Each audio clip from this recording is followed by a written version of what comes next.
Hello बच्चों, DElEd के second semester में आपका स्वागत है। सेकेंड सेमेस्टर के अंतर्गत हम पिछले वीडियो में आपको आदर्शवाद के बारे में बता रहे थे। इस वीडियो के अंतर्गत आज हम बात करेंगे प्रकृतिवाद के बारे में। आदर्शवाद जहां अध्यात्म को विशेष मानता था, वहीं प्रकृतिवाद प्रकृति को विशेष मानता है। अध्यात्मवाद अनुभव पे विशेष महत्व नहीं देता है, लेकिन विशेष क्या बिल्कुल महत्व नहीं देता है, लेकिन प्रकृतिवाद अनुभवों को ही मुख्य आधार मानता है। तो आइए आपको प्रकृतिवाद के बारे में हम बताएं। प्रकृतिवाद अंग्रेजी के नेचरलिज्म शब्द का हिंदी रूपांतरण है। यह दो शब्दों से बना है। यह दो शब्द कौन से? नेचर और इज्म। नेचर का अर्थ होता है प्रकृति और इज्म का अर्थ होता है वाद। तो इस तरह से नेचरलिज्म का अर्थ हुआ प्रकृतिवाद। तो यह आपकी उत्पत्ति और अर्थ दोनों हो गए कि प्रकृतिवाद की उत्पत्ति और प्रकृतिवाद का अर्थ क्या है। यहाँ हम आपको बता दें, प्रकृतिवाद नेचरलिज्म शब्द का हिंदी रूपांतरण है। यह दो शब्दों से बना है, नेचर प्लस इज्म से। नेचर का अर्थ होता है प्रकृति और इज्म का अर्थ होता है वाद। इस तरह नेचरलिज्म का अर्थ हुआ प्रकृतिवाद। इसको अन्य दो नामों से भी जाना जाता है। यह कौन सा है? भौतिकवाद और पदार्थवाद। अगर आपसे भौतिकवाद पूछा जाए तो भी यही होगा, पदार्थवाद पूछा जाए तो भी यही होगा। अब इसके डिटेल आपको बता दें प्रकृतिवाद के। प्रकृतिवाद पश्चात दार्शनिक चिंतन की वह विचारधारा है जो प्रकृति को ही मूल तत्व मानती है, अध्यात्म को नहीं, प्रकृति को ही मूल तत्व मानती है। इसी को वह ब्रह्मांड का कर्ता उत्पादक मानती है और इसकी यह मान्यता है कि विश्व में प्रकृति नियम ही कार्यरत है, यानी कि प्राकृतिक नियम जो है वही कार्यरत है, न कि कोई अप्राकृतिक या आध्यात्मिक, न कोई अप्राकृतिक या आध्यात्मिक। अर्थात प्रकृति संसार से परे कुछ नहीं है। प्रकृति जो संसार में है वही मुख्य है। जो वस्तु प्रकृति से पैदा होती है वह प्रकृति में ही विलीन हो जाती है, यानी प्रकृति अपना संयोजन अपने द्वारा कंट्रोल की रहती है। जैसे अगर हम मार्थस का सिद्धांत पढ़ते हैं, उसी से हमको पता चलता है कि प्रकृति जिस तरह से उत्पादन करती है उसी तरह से उसका विघटन भी कर देती है, वह अपना संतुलन बनाए रहती है। वही चीज यहाँ प्रकृतिवाद में भी लागू होता है। प्रकृतिवाद पश्चात दार्शनिकों की या यूरोपीय दार्शनिकों की मुख्य विचारधारा थी। इस प्रकृतिवाद को मानने वाले प्रवर्तक कौन है? रूसो, अरस्तु, कांटे, Velan, Lamarck, Huxley, halves, Spencer, इनका नाम आता है इसमें। लेकिन अगर हम प्रकृतिवाद की मुख्य बात जाने या जो सबसे महत्वपूर्ण प्रवर्तक हैं वह है रूसो।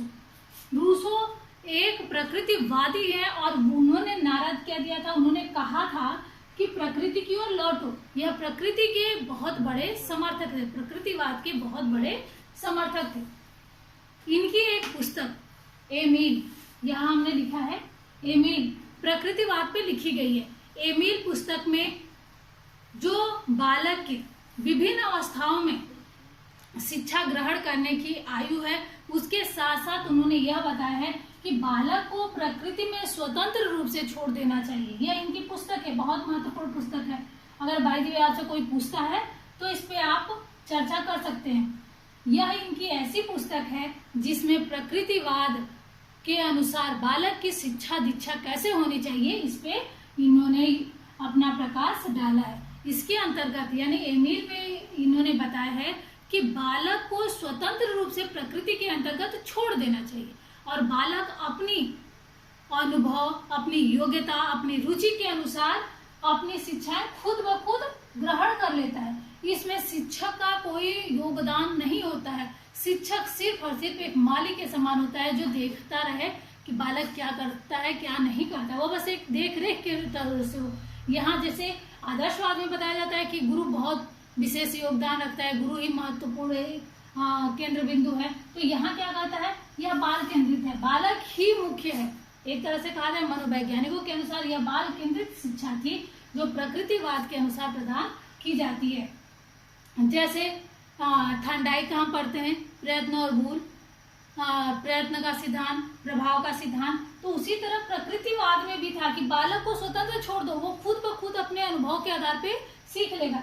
जैसे इसी में एक एग्जाम्पल दिया जाता है प्रकृतिवाद में कि अगर बालक को रोक टोक करते हैं या उसके ऊपर ज्यादा कड़ाई करते हैं, उनको ज्यादा हम किसी कार्यों को करने से मना करते हैं तो बार बार वही कार्य करने जाते हैं। लेकिन अगर बालक को हम स्वतंत्र छोड़ देते हैं कि जाओ तुम सीखो, सामाजिक वातावरण से परे छोड़ देते हैं और स्वतंत्र कर देते हैं, तो बालक खुद सीखता है। जैसे एग्जाम्पल, एक दीपक जलता है तो बालक को अगर हम मना करते हैं कि उसको मत छू, जल जाओगे, तो बालक नहीं मानता है। लेकिन अगर वहीं पे जब बालक एक बार खुद उस दीपक को छू लेता है, उसका हाथ जल जाता है, तो वह अनुभव, यानी कि अनुभव इसमें महत्वपूर्ण है। अनुभव के आधार पे बालक ये सीख लिया, प्रकृति उसको सिखा दी, बालक सीख लिया कि हम इस वस्तु को या इस दीपक को छुएंगे तो जल जाएंगे। तो यह प्रकृतिवाद में है। यही चीज रूसो ने एमिल के माध्यम से करने की कोशिश की है। और प्रकृतिवाद भी यही कहता है कि बालक को स्वतंत्र रूप से छोड़ देना चाहिए, प्रकृति ही उसको सब कुछ सिखा देगी और बालक अपनी रुचि और योग्यता अनुभव के आधार पे सब कुछ सीखता चला जाएगा। यह प्रकृतिवाद के अनुसार। इसकी परिभाषाओं को देख लीजिए।